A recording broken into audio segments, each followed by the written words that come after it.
For the first time, Pirelli GT4 America heads to New Orleans at NOLA Motorsports Park. This challenging 2.75-mile, 16-turn road course has proved to be both hospitable but challenging to all drivers involved, and we're about to turn 30 GT4 spec machines loose for the first of two races here this weekend down on the Bayou. Hello everyone, my name is Ryan Marine. Calvin Fish is alongside. Amanda Busick is in the pit lane. Cloudy skies overhead, hot, muggy conditions, and Mother Nature maybe not playing nice with us, Calvin, as we just got word. There is a 5-minute hold on race activity due to weather in the area. We'll do our best to keep you up to date on those updates as they come in to us. But great to see the hardy race fans out here. Winds picking up, temperatures on the rise, possible rain in the area, Calvin.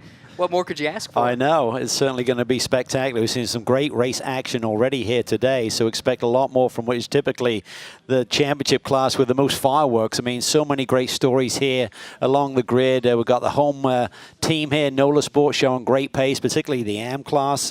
Sam Owen grabbed the pole there in the AM class here today, so some really solid runs amongst the group here. But again, this racetrack is very raceable, and I think with the GT4 cars, we're going to see more side-by-side action than we even saw in the Fanatec GT race just a short while ago. This championship is known for the closeness of the racing. The SRO BOP across the GT4 field keeps everyone within a pretty close performance window. That's why what Eric Filgaris did this morning at qualifying stands out on pole, but by nearly a second over Adam Adelson. Really impressive stuff. Yeah, he's a really great young kid. I've known him for a number of years, seeing he and his dad just walk the paddocks, really trying to network, get that opportunity. And now he's got a great opportunity with this RS1 team and a great teammate in Stephen McLair. They swept the weekend at Sonoma. They've already had another GT4 win earlier this year at Daytona in another championship. So they're the real deal, and he's got such a big smile on his face. It's happy days for that young man. That is the overall pole, but also the silver class pole. The Pro-Am pole sitter will also start on the front row, and I mentioned the name, Adam Adelson. He has been quick at times. Certainly his teammate Elliott Skier has impressed for this Premier Racing team, but this stands out to me as the most remarkable performance we've seen out of him in his young career. Yeah, he's really come on strong, hasn't he? I mean, he showed potential pace, but I mean, Adam's really up on the wheel this year, and I think the team are really enjoying this new Porsche Cayman. I mean, basically the Porsche has swept all of the poles here. They sit on the silver pole with Filgaris, Adelson with the Pro-Am pole, and Sam Owen, as we said, a spectacular run here this morning, grabbing not only the AM pole, but 5th overall, sits on the 3rd row of the grid for NOLA Sport on their home turf. Yeah, really remarkable stuff. The rest of the top 5 overall, Gavin Sanders for Conquest Racing, JMF Motorsports, they were so strong at Sonoma. He and his teammate Mackay Stevens will start in 3rd, but 2nd in silver. 2nd in Pro-Am, 4th overall. Autotechnic Racing, Tom Capizzi, another strong performance from the American. He'll have John Capestro Dubets to share driving duty with. And then the hometown team, the AM class pole sitter, all the way up in 5th overall, NOLA Sport, based here at this track, so perhaps it should come as no surprise. They've got a bit of a home track advantage on a circuit that most of this field has not been to before. Yeah, you know they've got the notebook to work from. However, I've spoken to Jason Hart this weekend. He said the racetrack is totally different. They've resurfaced parts. They've ground the track. He said our setup notes, yeah, it's relevant. We have a leg up on the competition, but it's not what it would have been a couple of years ago. So even they are learning the ropes a little bit here. Sam Owen will start the number 7 for NOLA Sport in the AM class pole sitter, which he shares with Sean Gibbons. On the other side of the grid, those that have struggled or have otherwise had misfortune strike. And we'll start with this late-breaking piece of news from Rooster Hall Racing. Johann Schwartz is now set to drive by himself today. His normal co-driver and team owner Todd Brown had to leave due to a family emergency. We send our best to Todd and his family. So as a consequence, Johann driving solo here today. He was supposed to start 2nd by being the nominated 2nd driver in their lineup. So he has to then start at the back of the grid here today. The other caveat is because he's driving by himself and there is the possible advantage of knowing the track to start that 2nd stint, his minimum pit stop time will be 10 seconds longer than everyone else in the field. Yeah, well, theoretically, you'd have an advantage unless you make him jump out and get back in again, right? Sure. So his minimum pit stop time will be 94 seconds versus the 84 seconds that the rest of the field will have to abide by.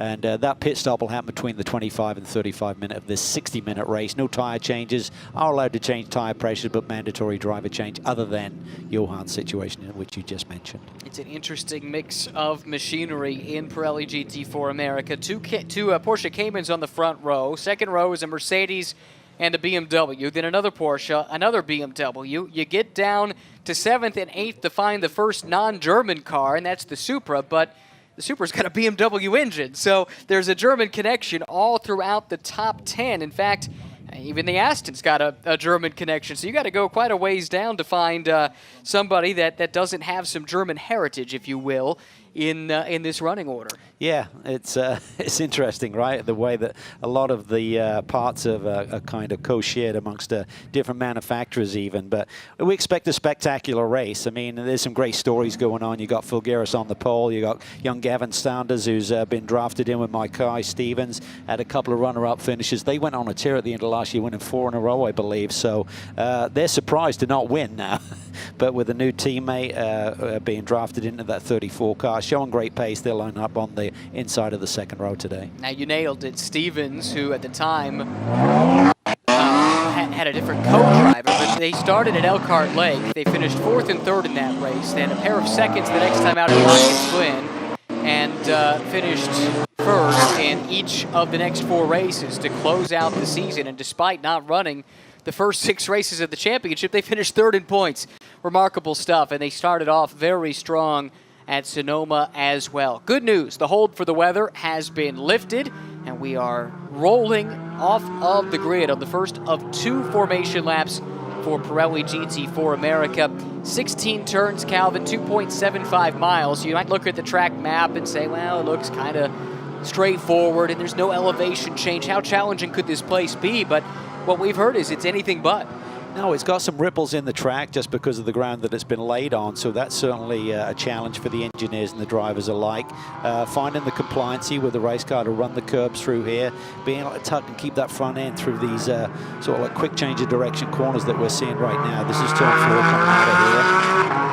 And so it really does create some challenges. There's some out of bounds that are not being kind of outlawed this weekend. One is coming up to turn 5, this next corner, this right-hander. You'll see some red and white curbing on the outside. You can run out there.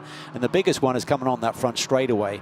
I know it drives you know, the race directors mad here in terms of trying to apply those track limits here, but I think this is a good one. Just let them go race. Let's check in with the 3rd member of the broadcast team, Amanda Busick. Who have you found for us? Well, Ryan, if the weather hold has been lifted, I can assure you that the heat has not changed here at NOLA Motorsports Park. And I was talking to Stephen McAleer about that and just the impact that it has on the drivers. And you were saying most of these cars do have AC, but that is a loss of horsepower if you're running it. As you approach this race, what's the balance? Well, I mean, this is one of the hottest weekends I've had in a long time. I mean, even a 20-minute stint in the car is really hot. So, you know, we'll probably run the AC periodically. If there's a caution, we'll certainly have it on. It's hot out there, so I mean, it's horsepower versus you know, how much speed we can have. So Eric will take the green flag. If we get a good jump on it, he might put it on cruise control and sit and chill in there, and I don't think I'll have the luxury when I get in the car. I think I'll have to push. Eric almost had a second advantage during qualifying against the next car. What makes the Porsche so great here? I'll be honest, you know, Eric's been fantastic all weekend, second quicker than P2. But there's also another Porsche in second place. I think just the twisty stuff here, the Porsche is really excelling, you know, when we go to Road America, so it might be on the other side. But we'll try and take advantage of this. We had a good event at Sonoma. If we can get a good couple of finishes here and get a bigger lead in the championship, we'll see if we can hang on. Stephen McAleer, co-driver in the pole-sitting car alongside Eric Fulgeris. You heard him talk about the air conditioning, and that is something that these modern GT cars have, but one that is without it this weekend is the car starting back in 22nd overall. Damon Surgizin and Greg Leafouge.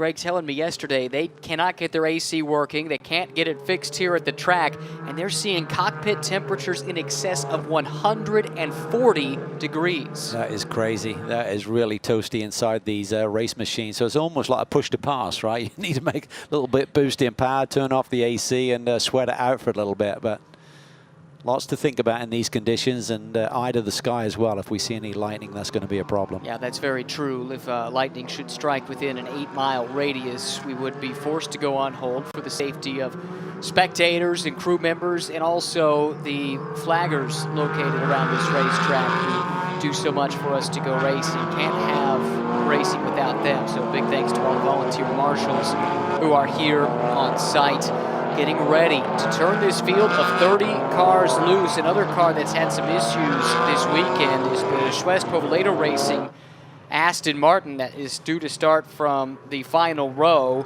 in the 29th position. And Ross Schwest, a local, he's from New Orleans. His uncle actually owns this track and was part of the impetus for building it here in the first place, but he said he's not raced here since 2013, so he's pretty new to the place as well. They've had all kinds of issues mechanically with their cars the last few race weekends, and this weekend it was an exhaust manifold issue, I believe. No, a catalytic converter, excuse me, that was the problem.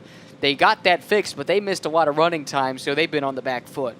Yeah, and it's tough. It's tough to catch up, and these races will really teach you a lot. That's the benefit of a double header. This is like almost an extended test session to really see what the car can do around here on a long green flag run. As we said, these Pirelli P0s have to go the full 60 minutes, so you'll see what happens. Learn from today, tweak on it for tonight, but tomorrow there's a very definite threat of rain, so we'll have to see what tomorrow brings. Safety car lights are off. Field now in the hands of the pole sitter, Eric Filgaris. RS1 is the team.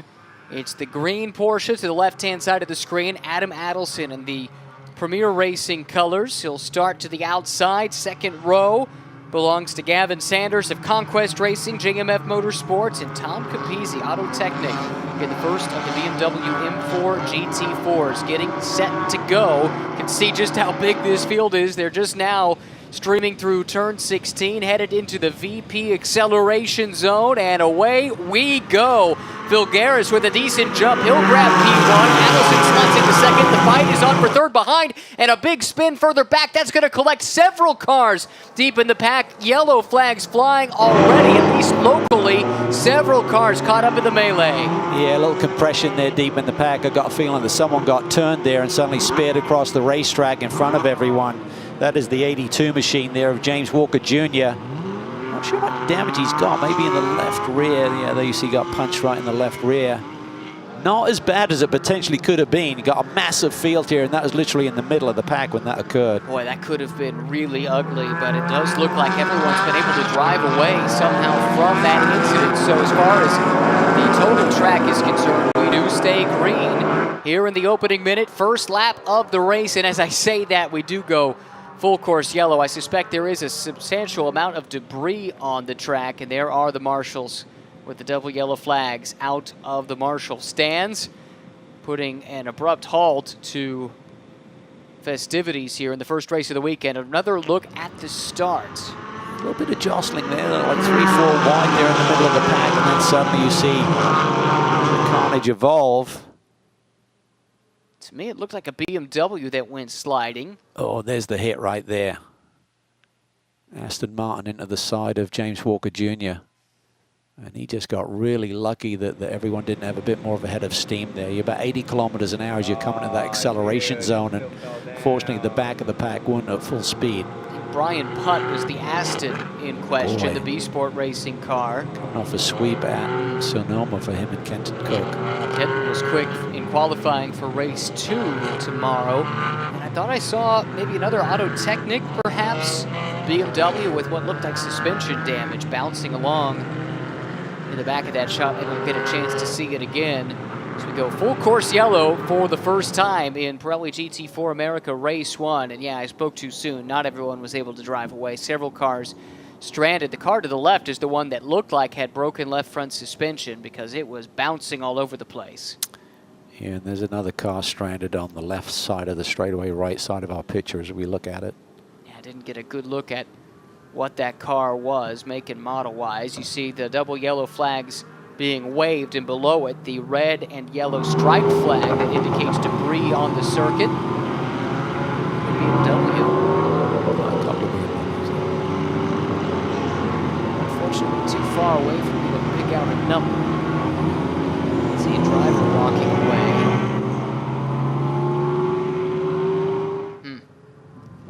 Well, not the way you want to get the weekend started, and to be honest, we've had some pretty clean racing up to this point in the weekend, Calvin. 2 races already today.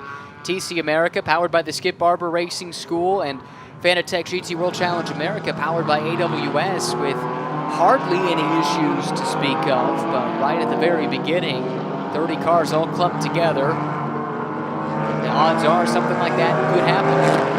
Yeah, it's unfortunate. I mean, it's a very wide racetrack, so there's plenty of room to go race each other side by side for several corners. I wouldn't call it old school racetrack because there's not huge consequences, but when that happens at a start with a massive field here coming down to the green, you're going to see some contact. Holy smokes, the biggest winner, Ross Schwest. Look at the left-hand side of the screen, down in 19th. He gained 10 spots making his way through the carnage. That's the local man that we were talking about earlier from here in New Orleans. He was something of a basketball phenom in his high school days and played collegiately back home, where he spends a great portion of his time in New Orleans and certainly in the state of Louisiana.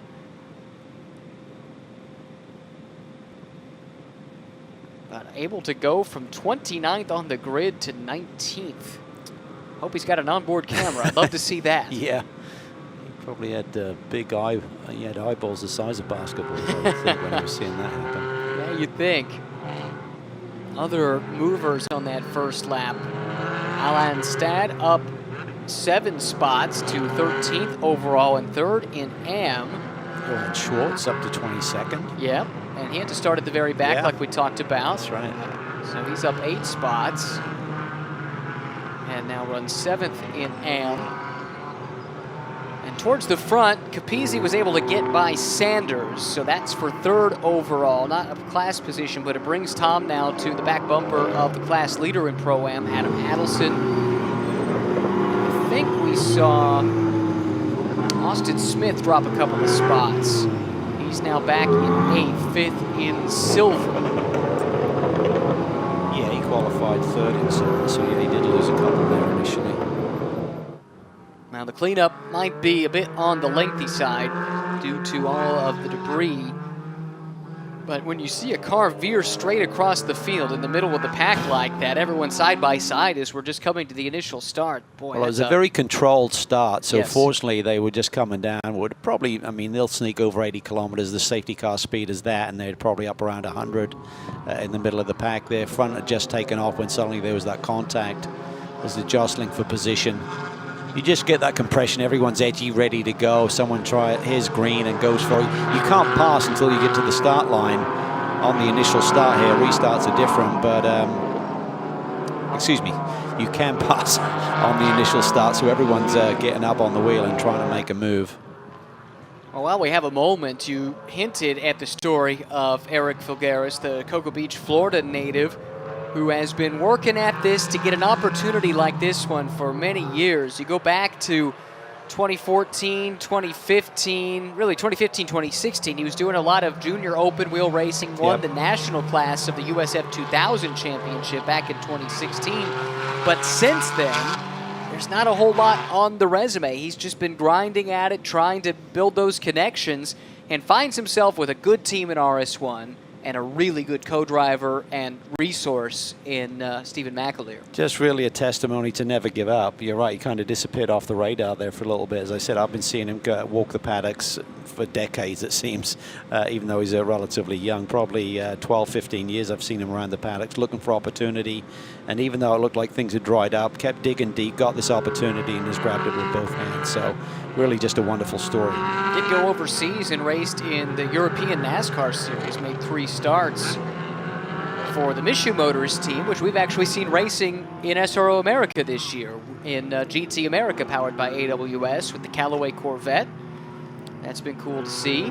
But besides that, yeah, it's hard to find a whole lot on the resume since winning that National Class Championship in F2000 in 2016. But there have been a few stories like that where this championship has provided an opportunity. Mackay Stevens, Colin Mullen, both come to mind. Zach Anderson, who's back in the championship this year after a year away, but was so good with Sean Gibbons 2 years back winning the AM Class Championship. There are chances here to showcase your skills. Elliott Skier, another example. He'll be in the car that runs second right now a little bit later on. Yeah, I agree, and it's a wonderful format with the Pro-Am ability to team up with someone who's got experience along with someone who's learning the ropes. So many different combinations. Obviously, Eric is running in the silver package, and he's with the Magic Man this year. Everything that Stephen McAleer seems to touch is turning to gold right now. Just so much success across the board in various championships right now in North America, and well-deserved. He's another one who made the move from Scotland, came over here looking for opportunity, and just kept digging. Won a championship, I think it was back in 2013, almost a decade ago, but just kept scratching and working hard, coaching a lot of drivers, looking for opportunities, and he is now regarded as one of the top shoes at this level. Yeah, absolutely. And just an excellent driver coach as well. So that's why we say, as a resource for Eric, who is a good driver in his own right, just doesn't have that experience in recent years and not much in sports cars. It's great to have Stephen as a resource. More now from the pits with Amanda. Well, watching the car leave on the tower on the first lap is not what you want to see here as we kick off race one in this Pirelli GT4 America class, especially when you're the championship leader coming into the weekend. And Kent, you've been able to look at the replay a couple times. When you break it down, what do you see? Well, you got a good jump on the car in front and was able to get next to him, pinched between the wall and the driver on the right side. I actually forgot who it was. All the Auto Technic cars look pretty similar, so don't know who was in it, but it looked like he was pinched up against the wall, and the Auto Technic car didn't know if he was there or not, and ended up kind of touching his right rear and spun Brian across the field. And then that collected a lot of people, unfortunately, causing a lot of crash damage. So it's unfortunate for a lot of the people that were involved. No one wants crash damage, especially us. So yeah, we'll see. It's coming back now, so we'll see if we can get it fixed for tomorrow. I know the drivers tend to have communications to the other drivers in the car. Any feedback from Brian? Just it won't turn on because there's no oil pressure because the oil cooler is broken. So. Yeah, it took out our oil cooler. I think we may have been able to continue going with body damage, but yeah, obviously when you have an oil cooler that's cracked open, it's kind of hard to run without that. Thank you, Ken. Thank you. Tough break for the Pro-Am points leaders after a great start to their season. This is just the third year for that team, but it's been remarkable to see their ascension through the ranks one year to the next. Yeah, and another great example there in Kenton Cook, just regarded as an amazing talent, and a couple of years there he didn't get a lot of opportunity, and then he just kept digging, you know, found Brian Putt, worked with him, engineered with him. Now he and his wife essentially run this B-Sport team. And, you know, Kenton's on a roll right now. Swept the weekend at Sonoma, had another big GT4 win recently in North America. So he's doing great things this year. And racing in Europe, too. Let's not forget, he's got a big program in the GT4 European Series for Hella Paget Racing 1. That's the name of the team. Aston Martin, of course, is the car. And it's actually Aston that has noticed his talent based on what he's done here with Brian. And they've given him a test in the GTE car. Yep. They have helped to put him in that opportunity to showcase what he can do to European teams, and he's been able to answer the bell. He has. Did the Bahrain rookie test, I believe, at the end of the World Endurance Championship in the off-season. So, yeah, good opportunities and just showcases. You just got to keep digging. Sometimes things look pretty dark at times in terms of opportunity, and you're trying to survive. You have to pay your bills. So for any young driver, it's a hard road, but talent will eventually shine through when given the opportunity. Still under full course yellow conditions behind the safety car as cleanup from a lap 1 accident continues. Accident that was touched off just coming to the green flag, and extensive damage to a number of cars, unfortunately, is the reality of that situation. Adam Adelson, though, we talked about him some at the start of this race, running second, qualified second for this Premier Racing team. He's a Las Vegas-based driver. The team also is based in Vegas, and it's run by Kent Moore. And if you've been around the sport for a while, you might recognize that name from the White Lightning team. back, about 20 years ago that won races at Daytona, one at Le Mans. And if you look at the color scheme of this car, that bright yellow, I believe, is supposed to be a callback to the White Lightning team from days gone by. Very much so. The red and white on the car as well. Very similar liveries. So great to see those guys still in the paddock. I think the nucleus of the team remains. So they were so successful back with Jörg Bergmeister and Patrick Long and drivers of that caliber. So super successful team. And they worked hard. Remember, they showed up at St. Pete for the GT America race and had to go to the backup car because the Porsche Cayman, the new one, wasn't homologated. They ran the backup car, had a big incident. Went and got another car, turned it around, got it back on the grid for the next day. So they are top-notch. And Adam has aspirations of going to Le Mans one day, and his goal is to take this team across the pond. Yeah, well, they have the experience to do it and take you there and make sure you're in a great race car that's safe and fast and be able to achieve the best result possible. Yep. Yep, it's a cool story that that team's been working out of their base in Las Vegas. And last year when they showed up, it was their first professional racing appearance since racing at Le Mans in 2004 is what I was told. So, but quick studies, and it was initially just a GT America program for Adam, but midway point of the year last year, they added Elliott Skier to the lineup, and he and Adam were awfully quick in a lot of these two-driver Pirelli GT4 America races. 14 minutes complete. Unfortunately, almost all of it has been behind the safety car in round 3 of the Pirelli GT4 America Championship, but the first race in series history at NOLA Motorsports Park. A couple of Porsches out in front. It's the silver class leader, Filgaris, in the white and green RS1 Cayman, leading the Pro-Am class leader, Adam Adelson.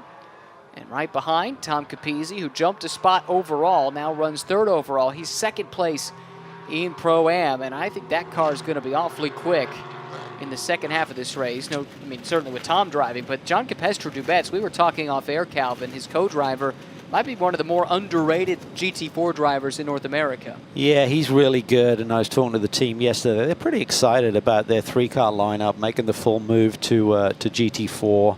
And it is really cool that they've got such strong driver lineups. A lot of potential there this year. But I think what's a really cool story is Sam Owen sitting there still leading the AM division, pole position in class, 5th overall. Spoke to Sean Gibbons, his teammate. I said, what's Sam's experience? He said, basically none. He came to me 2 years ago. They're neighbors in the Dallas, one of the Dallas neighborhoods there in Texas. And their kids knew each other at school. And Sam came to watch a race at COTA, Circuit of the Americas. And on return, he went over one night and said, is this something I could do? And Sean said, well, you can't just jump in at this level. You got to do your homework and get some groundwork done. So they did a bunch of track and test days. And next thing you know, he said, he's just so coachable. I mean, Sean's been coached by some of the best, like Brian Sellers, but Sean is now changing roles a little bit as the experienced member of that driver lineup. And he just said, you just tell him what to do, and he's able to just go out and put it down. So using a lot of the focus that we see from a successful businessman, he's in the real estate game, but taking that same discipline and focus to racing, not always works, but can certainly happen. And this is a great result for him. Yeah, to qualify as far up the overall order as he did. I mean, he's the top running AM by, what, 10 positions, or 6 positions right now, basically. Just got to look at the sky overhead, and I made a face at you, Calvin, because it's looking ominous. Look at that. Yeah, it's not pretty. It was sunny not very long ago. Yeah, I'm not sure which way it's moving, but it's kind of surrounding us. Well, all teams will have their eyes on the skies. Again, we're under safety car conditions because of an incident on the first lap of the race that appears to have collected 4, maybe 5 cars. It looks like, I think Nick Shanny must have been involved because he has lost a lap and runs 28th. Then James Walker Jr. certainly involved. Brian Putt was involved. And then Rob Walker. The other Autotechnic racing car is involved there. And that 53 car. That was the car that was second in AM when qualifying was all said and done, so that's a real shame. I think maybe that's the car that Brian Putt tried to go the inside of, and then everyone got speared across the road and took out James Walker Jr., who was on the right side of the road. Yeah, it looks that way. So those, it appears, are the cars that were caught up in it. I think Jason Alexandridis came to a stop, and it appeared might have avoided the carnage because he drove away and remains on the lead lap. But that brightly colored TRG Porsche I do remember seeing as involved in the replay. Well, that's good news because they went through the wars at Yeah. Sonoma, remember, at the end of race 2 there. And going back to last year, too, had a couple, Derek DeBoer as the co-driver, had a few major incidents. Watkins Glen comes to mind. Did get a message from race control. The start of the race will be reviewed, but not until the race wraps up. I suspect they're going to want to see onboard footage. Yeah, there's a lot of pieces to put together in that puzzle. Right on cue. Start will be reviewed post-race. So when we give the finishing order for this one, I will stress it will be provisional because I do think there will be a few things looked at. And maybe no action will be taken, but certainly race control wants that chance to review as much information as possible. It seemed like most of the cars that were involved are also out. So I'm not sure it's going to affect the ultimate result, and certainly the main first half of the field were pretty clear of that, so it won't be affected by any decisions, I would feel. Ominous dark skies notwithstanding, I would say this is a good news shot here because the cleanup appears to be complete. So hopefully we are that much closer to the resumption of action. That's the hope as well. All right, but unfortunately, news now from race control. There is weather in the area, and as a consequence, it sounds like we are going to go into a hold and either wait for it to clear or what have you. That appears to be the messaging at this point. As soon as we get more information and more clarity on that, we'll pass that along to you. But word is that the weather is looming and a hold has been issued by race control. At the moment, now we see the red flag. Okay, that's what I was waiting for. So the cars will make their way around, make their way into the pit lane, and for now, a pause on activities. I suspect it is due to lightning in the area, and one of the locals, I think it was Ross West actually, was telling me the thing with the weather here this time of year in this part of the country is if it's raining, there's a very good likelihood that lightning is going to be a part of it. Yeah, well, that's the one thing you can't play with, right? You've got the safety of all of the crew up and down pit lane, the corner workers, and everything else. So you have to play safe with this situation, and we'll wait and see what the stewards want to do here, and obviously analyze the data as well on the radar. All right, so as we are now in a hold, what we're going to do is step aside and stay tuned. We will be giving you updates as they come in to us, but no plans to resume track activity in the near-term future. Once again, red flag due to weather in the area with just over 40 minutes remaining. The clock has stopped, and as soon as we learn more, we'll bring it to you here live, so stay with us. It is race one of the weekend for Pirelli GT4 America. Weather hold, red flag at NOLA Motorsports Park.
What's that?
The rain has moved through, the skies have cleared, and the track crew has done a great job getting this NOLA Motorsports circuit ready to go for the resumption of racing. Pirelli GT4 America, race one of the weekend at NOLA Motorsports Park. Hello, everyone. Ryan Marine and Calvin Fish rejoining you. Amanda Busick will be in what appears to be a fairly damp pit lane here shortly, and it looks like very soon the red flag will be lifted and racing will resume.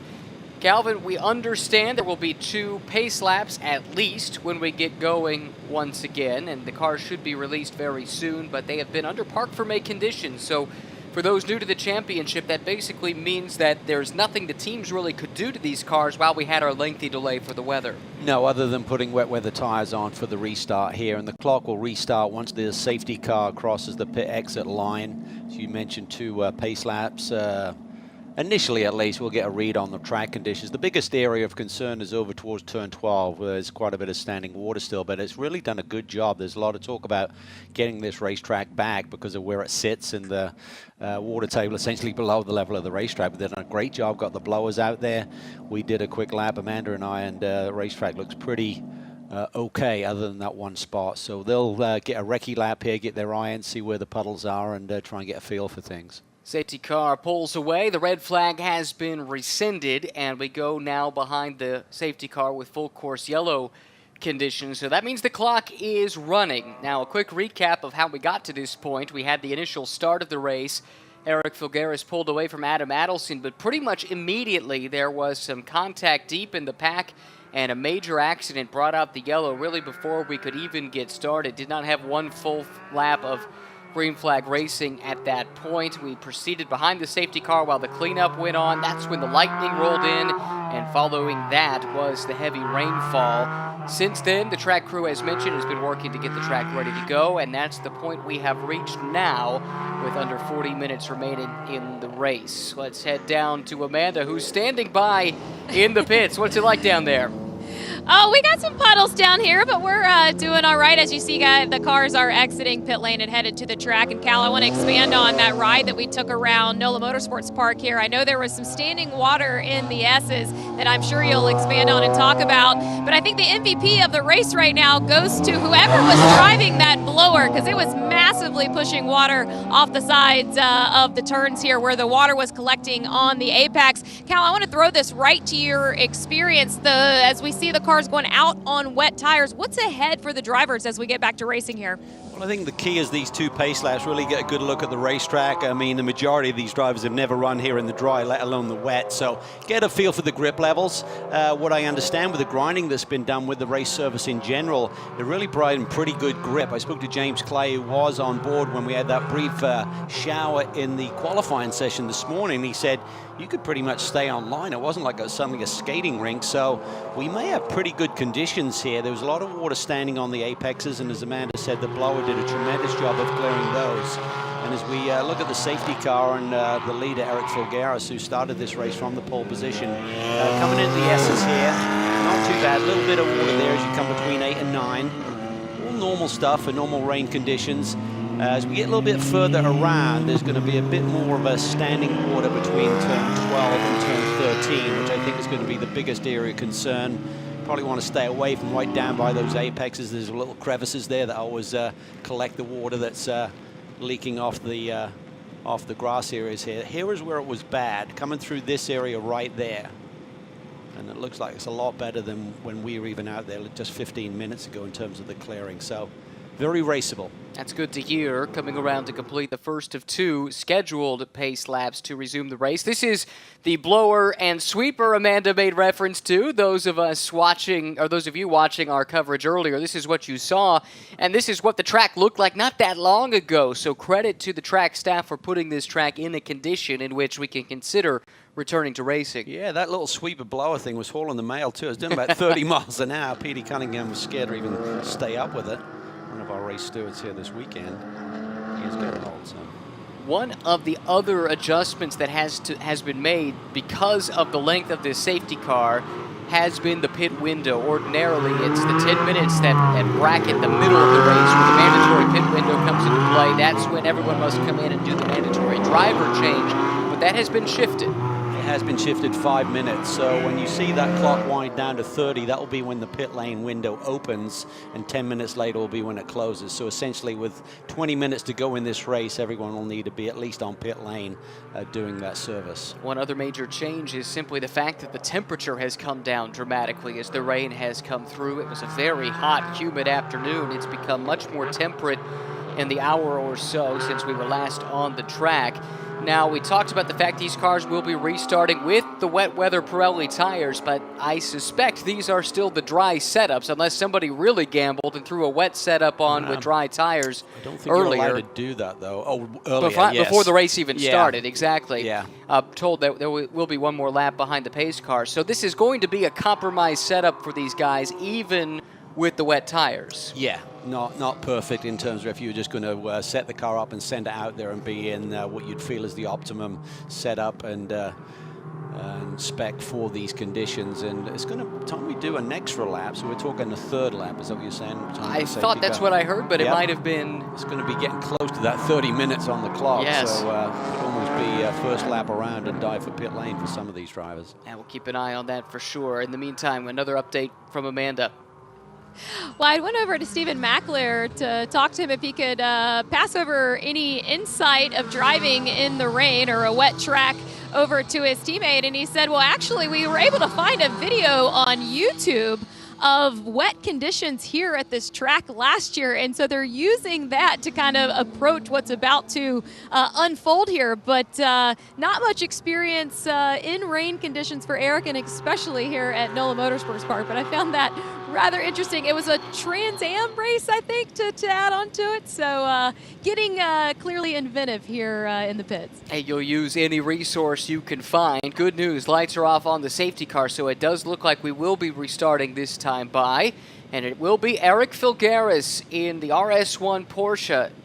That's right there, the green and white machine that will be leading the field to take the green flag. Hopefully this goes a little more smoothly than the initial start did. Yeah, well, certainly spray's going to be an issue in terms of visibility down into that first brake zone, but hopefully everyone takes it a little bit easy, tries to survive and just get into a groove, get into a rhythm, and really just identify where the low grip areas are on the circuit. Resetting the order, Filgaris P1, Adelson runs second, Tom Capizzi runs third. Adelson and Capizzi 1 and 2 in Pro-Am. Then comes the Am class leader, Sam Owen, who is credited with fourth. I think there's been an adjustment made. Sanders is down the order away, so he should have been up there, I believe. Sanders should have been in the top four. The 34 car shown as... Oh, no, there he is, so timing the scoring is a bit off. Yep, we'll get that all sorted out once we complete a couple of laps. For now, though, pace car is off. Here we go. Filgaris already stepping on the loud pedal and accelerating towards the green flag for the resumption of racing. The rooster tails flying up behind these race cars. Filgaris ahead of Adelson. Filgaris going defensive into turn one. It's a bit of a gap back to Capizzi, who runs in third in the BMW. Yeah, middle of the road typically in wet conditions is the place to be rather than on the racing line. But as you can see, grip level looks pretty good there. 51 car Austin Smith trying to find his way through. 68 car there of Kevin Conway having a good start. Yeah, really great start from Kevin. He's able to jump a couple of spots there, it looks like, side by side further back. It's four cars all mixing it up, a couple of Supras, a Porsche, and a BMW.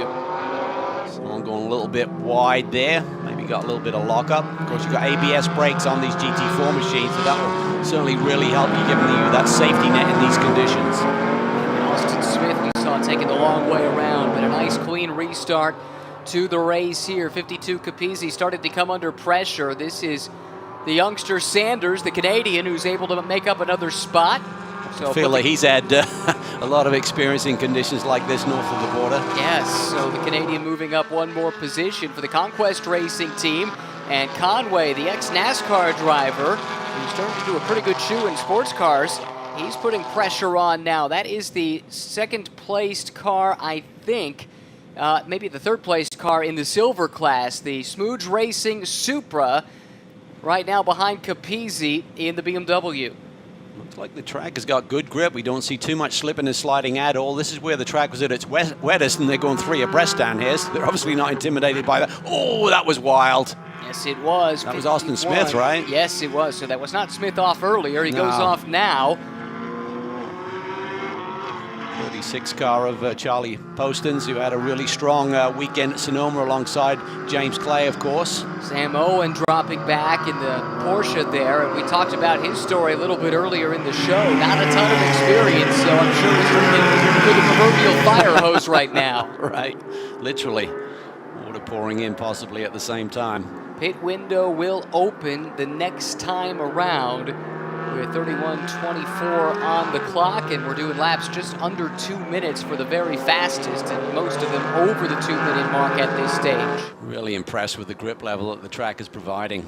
Don't see too much slipping and sliding at all, but obviously you'll start to see drivers push the envelope a little bit further, reach that threshold where the car may start to give up a little bit. Gavin Sanders now has caught Adam Adelson for the second spot overall. This is not a class battle here with Adelson the leader in Pro-Am. Sanders now runs second in silver, and we go full course yellow once again, it would appear, with just over 30 minutes to go in the race. Not sure what's caused this, and that will further delay the implementation of the pit window. It will. It's going to get tight towards the end of this race. Sure what the issue is, creating this full course yellow situation. So all of the drivers are ready to jump on board. Thought we'd see a hive of activity up and down pit lane. There's Mackay Stevens, it looks like, getting ready to go. Typically what we'll see in this first race of the weekend with, by rule, the less experienced driver in the Pro-Am lineup starting the race. They tend to come in pretty early in that window. We've got medical vehicles out on track. Safety vehicles on track, but not sure what the cause of it is just yet. But full course yellow for the moment. I hadn't seen anyone have a big moment. Must have been deeper in the pack as we were focused on the leaders coming through that sector of the racetrack.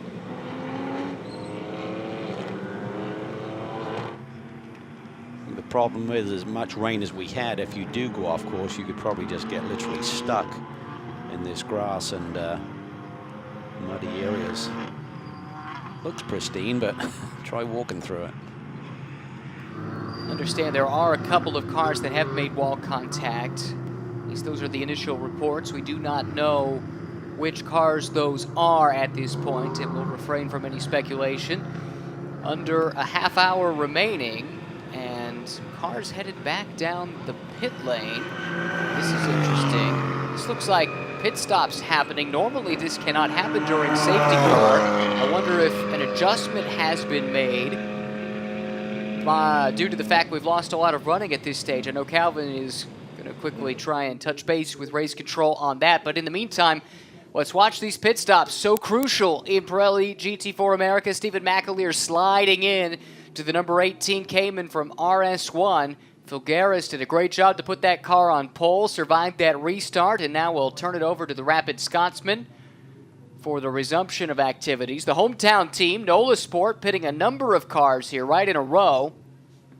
Looks like this should be Jason Hart climbing aboard the 47. Scott Noble has replaced him and is helping with that driver change. Well, I think the pit must have stayed open then, otherwise there's going to be a bunch of penalties served. So they must have thought, well, we're getting too close to the end of the race to keep bumping this forward, because you never know, you could have another incident on a subsequent restart here. The key is going to be execution here and just timing that and not losing any track position.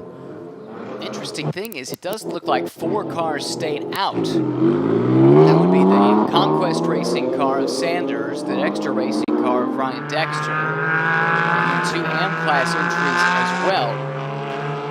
Well, by staying out, I mean, if you then elect to do it under green flag racing, you come in this next lap, of course, but if you do it under green, you're going to lose a lot more time to people on the racetrack than under yellow.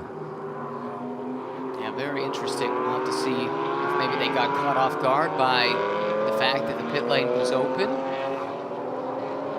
Not entirely clear. And we'll have to see how that one plays out. Looking at the order, we'll let everyone shuffle around, come back through. Do see from race control that the pit window is open. By the way, this is the cause of the yellow, evidently. We did see this moment.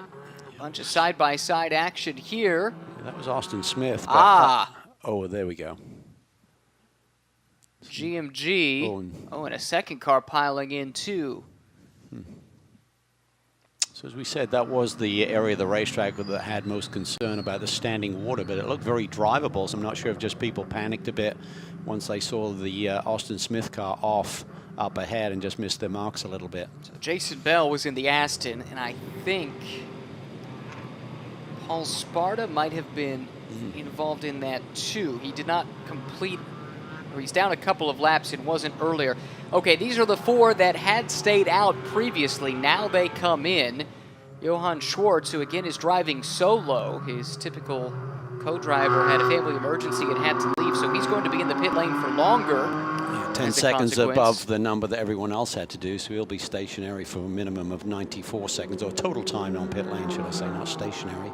But pit in to pit out has to be 94 seconds for Johann. I think this is going to be the big loser in this situation. This was a front-running car with Sanders. Well, they're still doing it under yellow, so if everyone's running at the same speed as they were on the prior lap, it should even itself out, but that's a big if. Yeah, we'll see. I mean, obviously the cars out on track are at pace trying to catch up to the safety car. Well, this has been a strange one. Yeah, I think they've lost track position looking at the bunch of cars that are already filing down into turn one. Yeah, that's how I anticipated it would play out. It seems like they would have been better served pitting with the rest of them, but Mackay Stevens is awfully quick. He won't have a whole lot of time to work with, but it will be fun to watch him charge through the field. One question I've got for you, Calvin, as the water seems to be dissipating in most places on the track. Yeah, they're going to be hunting for the water. Yes, maybe before the end of this race. How well can these Pirelli wets handle a drying racetrack, barring more rain arriving? I think the good news is, talking to Jason Hart, who's done a ton of testing here in years past with the NOLA Sport team, he said if it does rain, you get like a little rivulet that comes across the track on the entry to the front straightaway, and also one between 12 and 13. But that's if you're on slicks on a drying racetrack and you've made that switch over. But everyone's on the wet, so they should be able to deal with anything like that. But certainly there'll be some corners that will dry a little bit quicker here, and they'll be dried out, and you then want to just try and keep these Pirelli P0 wet tires a little bit cooler if possible, and search for the water. Looking at the order, no major changes at the front following those pit stops. Stephen McAleer now driving the RS1 Porsche. It showed as Adam Adelson, but that should be Elliott Skier driving the second place Premier Racing car. Correct. Then John Capestro Dubets runs in third, second in Pro-Am. John Jesbray, after that great couple of laps there from Kevin Conway to move them up into contention, has the second placed silver class car, and he runs in fourth in the Smooth Racing Supra. There's the Jason Bell car that was involved in that incident. It has been pulled out of the tire barrier. I think it was the Random Vandals car, unfortunately. That's too bad. Paul Sparta and Al Carter, what a great pairing they've made. That team seems to be going from strength to strength. They've got a TCX program that should be debuting later on this season, quite possibly at VIR. I think that's the plan. They've been doing a lot to help develop young talent using some club-level series, and then also looking at the TC America, powered by Skip Barber Racing School Championship, as a chance to plug in some promising young talents. But does not look like it's going to be their day here today. Yeah, Mackay Stevens did drop a ton. Yeah. He's back in 19th now by virtue of pitting when he did, and that's 5th in the silver class. That was the car that Gavin Sanders started.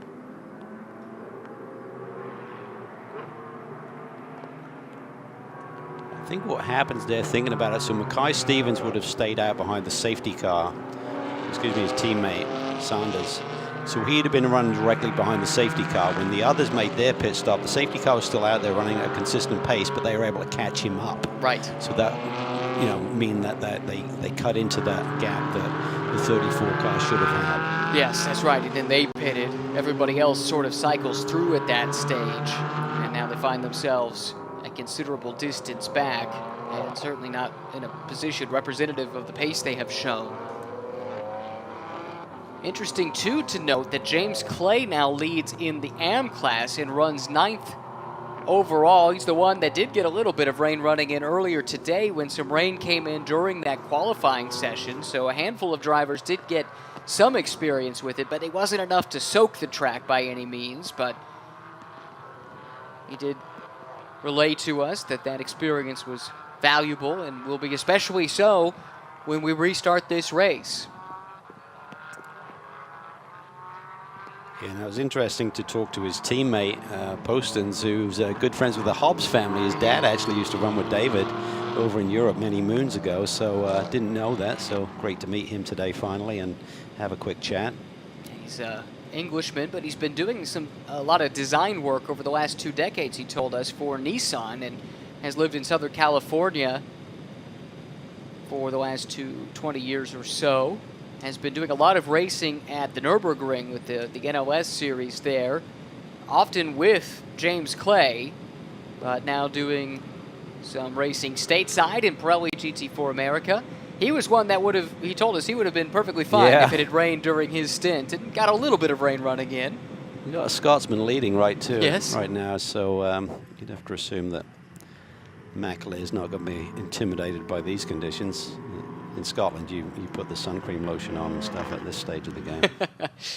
Yeah, interesting. Ian James runs third, and he is a Brit by birth, but he's lived in Arizona for quite a while now. Right. Do you lose the touch racing in the rain if you've been in the desert for as long as he has? No, I think he's going to be looking for better than third in class right now. He's going to be trying to get that car to the front. It's all about how much time they have to work with as they continue to do the cleanup here.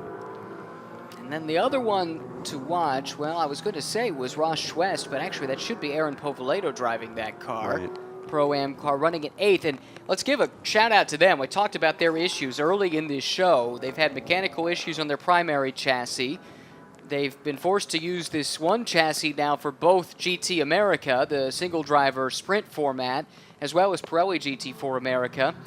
Only one of those series in action this weekend, so that's helped them. But they had an issue with their catalytic converter here this weekend, which cost them all of FP2. They've just started the very back of the field in 29th out of 30 cars here today, and now they find themselves up to 8th. Not bad for the hometown team, with Ross being a New Orleans native. Yeah, I think he gained, 10 positions on that initial start with the crash that happened across the stripe there to begin this race.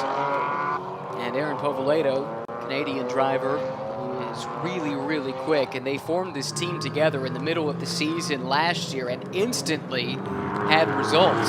Had some misfortune along the way, but they were quick. A lot of what ifs, right? They've had a lot of speed potential, and for one reason or another, the results got away from them. They've been very impressive.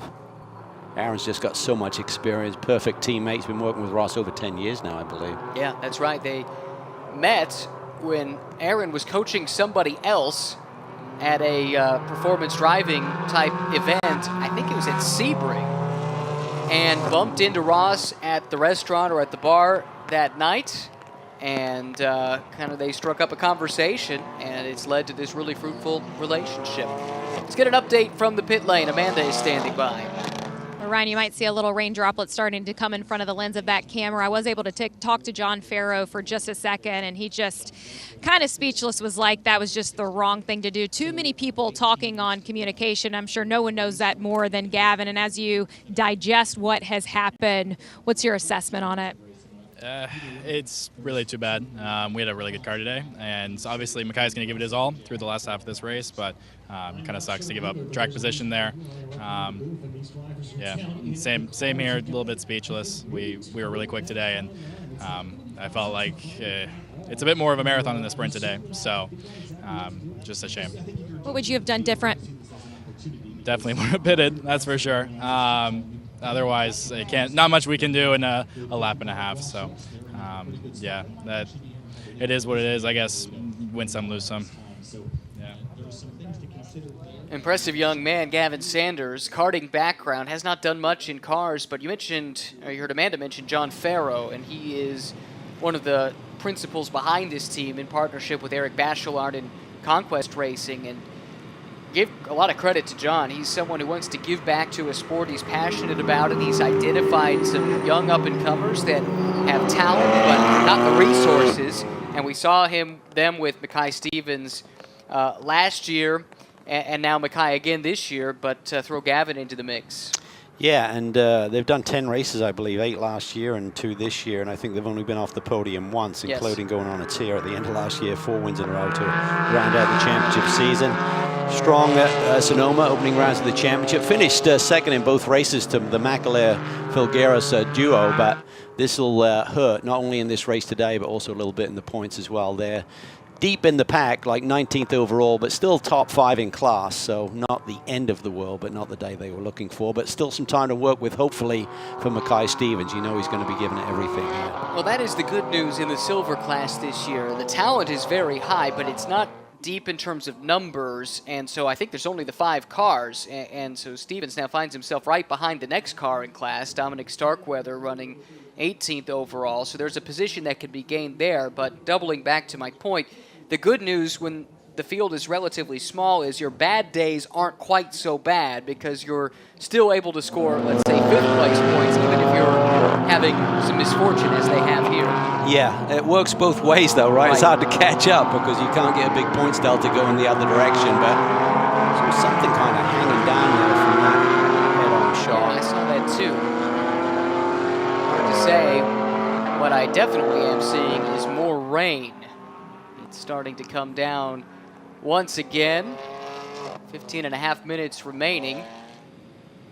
Safety car still with the lights on for the moment.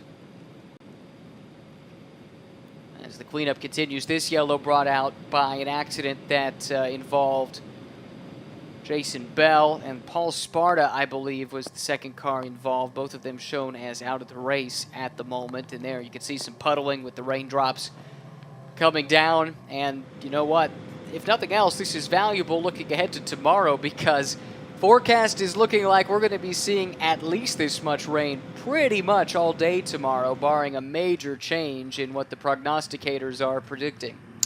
Yeah, and I mean, if we have sort of like ordinary rain, I'll call it, versus a deluge, the track looks raceable. So that's the good news. I mean, obviously, you have a big thunderstorm, we get the amount of drenching rain that we saw earlier this afternoon. Totally different deal. Message from race control. Looks like they're going to throw the checkered flag on this race early. At least that is the indication. Let's look at the flag stand and see what Tom Hansing has in hand. If it were to be the case, Stephen McAleer would pick up the victory.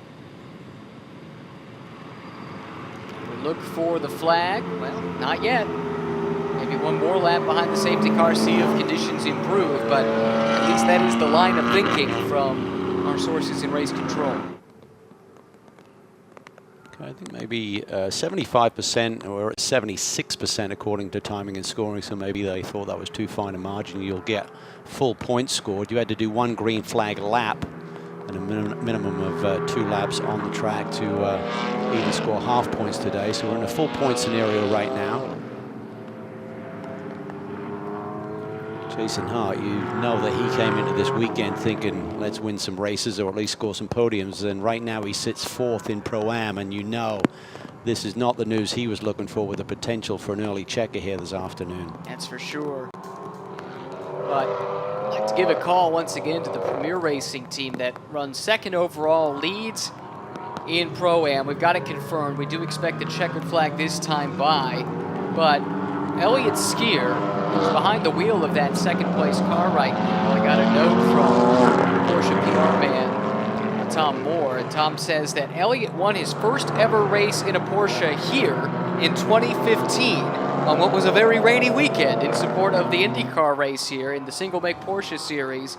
In the only appearance the series ever made here, and he ended up going on to win the championship that season and had a chance to go to a shootout in Germany. So this is kind of a special place, you would have to suspect, for Elliott Skier. It will be a first win for the team in Pirelli GT4 America. First wins for both Skier and Adelson in this championship, assuming they can just keep it on the road behind the safety car for one last lap. Well, you'd have to think that helped them with their learning curve here this weekend. If Elliott did have track experience, sharing that with his teammate, Adam putting in a tremendous qualifying run to put that car on the outside of the front row. So it's all starting to make sense. Just taking a while for these stories to evolve here this weekend. Yeah, I liked the line from Gavin. This one's turned into more of a marathon than a sprint, and that definitely sums up this race, race one of the weekend for Pirelli GT4 America. We'll do it again tomorrow. And again, more rain in the forecast as it stands. Looks like this one's going to come to an end just a little bit early, with Stephen McAleer out in front. Eric Filgaris did the yeoman's work, qualifying this car on pole, surviving the start, surviving the restart, then turned it over to McAleer under full course yellow conditions. And it appears that is how the race will end, coming to the main straight for what we believe will be the final time. So, your overall and silver class leaders, race one of the weekend, Stephen McAleer, Eric Filgaris, and RS1. There's the crew celebrating the win in Pro-Am to Elliott Skier, as well as Adam Adelson in Premier Racing. And if you go back to 9th overall, how about it? James Clay, Charlie Postons, and Bimmerworld win in the AM class. Not sure it's the way anybody wants to win a race, but these things are hard to win. You'll take them however they come. Yeah, I mean, qualifying was important. If you were at the front half of the field, you escaped the melee that happened at the initial start there, and then you got to make the strategy call. So this is still some racing elements to it, although we didn't see a lot of green flag racing here today. CrowdStrike fastest lap of the race, Eric Filgaris, a 1:59.057 in damp conditions. Congratulations to Eric. That sweeper blower machine had the second fastest lap, by the way. I think you're right. Down to the pits with Eric, who set that lap. He's standing by with Amanda. Well, I'll go ahead and tell him, Eric, it is confirmed that you did have the fastest lap of the race, but on your work today, qualifying on pole to surviving the start, surviving the restart, is there anything that you can take from today? Conditions tomorrow could be the same. What would you apply to the race tomorrow? Yeah, so I'm actually really glad that we went back out. This felt more like a true endurance race from the actual start of the race to now, and it was a bit of a bizarre day, but you hit it on the head. The work that we put in for qualifying, I think, really laid it up for us to just kind of tip it in with this weird, racing scenario that we had today. But we could see if it's going to be similar conditions, the track is actually not too bad. It puddles up pretty quickly, and the track worked really hard to get the puddles away a little bit, but it was actually kind of close to dry line. So we learned a little bit more about it. I'm feeling more confident about tomorrow, seeing the weather, and we'll see what we have again. 28-year-old from Cocoa Beach, Florida, picking up another win here to start the season. What a pairing he and Stephen McAleer have turned into early in the year. Evidently, the reason for stopping the race early was not due to the weather, but a barrier repair was underway, and it was going to be a lengthy one. So with that in mind, the decision was made to throw the checkered flag, and this race has ended before all of us had hoped, before the 60 minutes of race time had elapsed, although well after 60 minutes since the green flag initially fell, thanks to a lengthy red in the middle of the proceedings.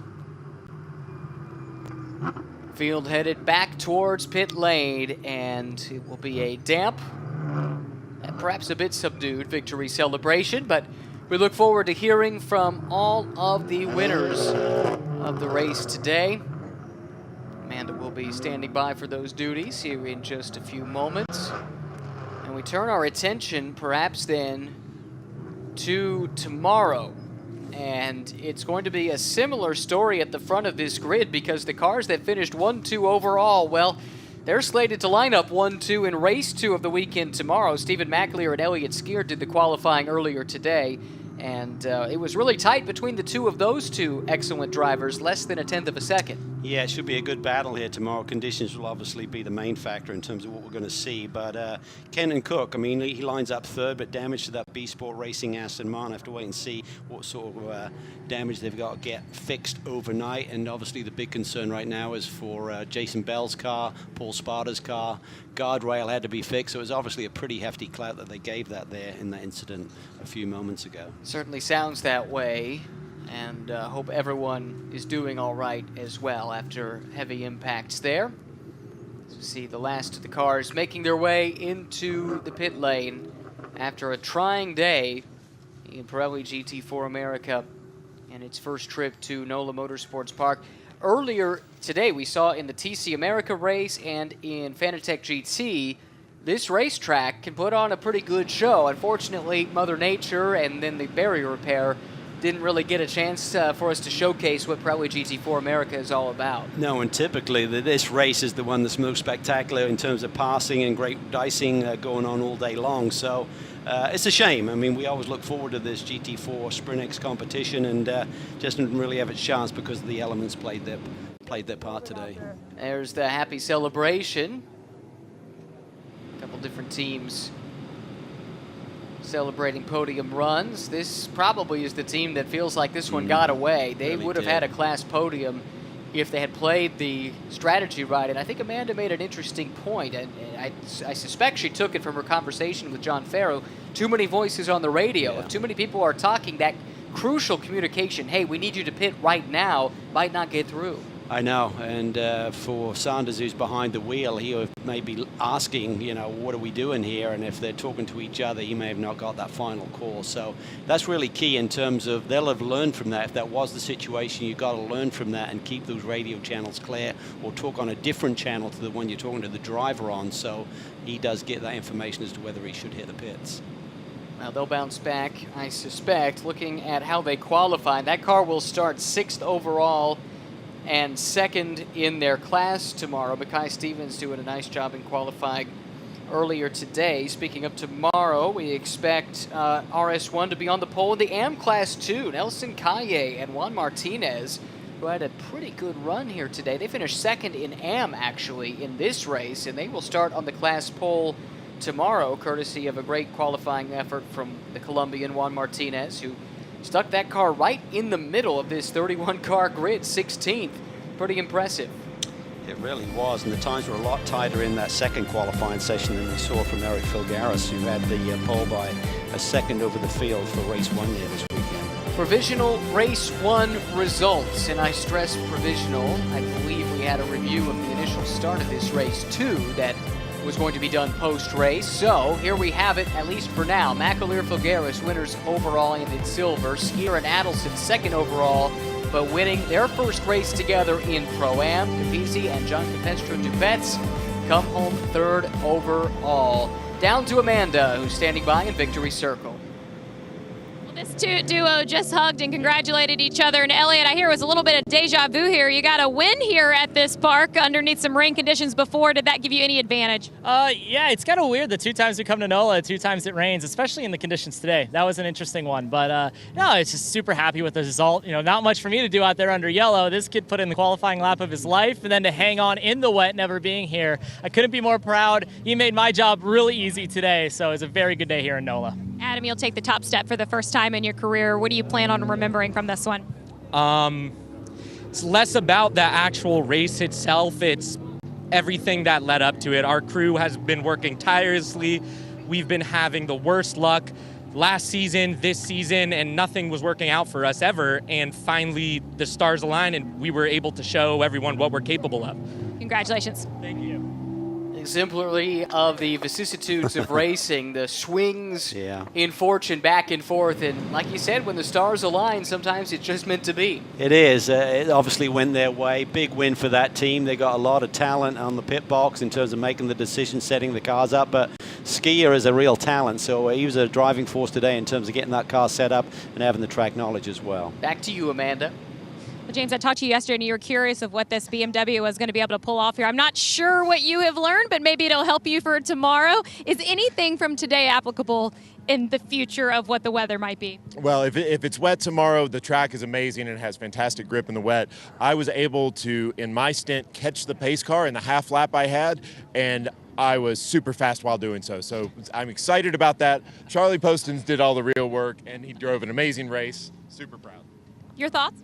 All the hard work for at least one racing lap. I survived, and we're here in pit lane. We've all lost races when we shouldn't have, but now we inherit one, so we'll take it, and we're happy. So thank you. Congratulations.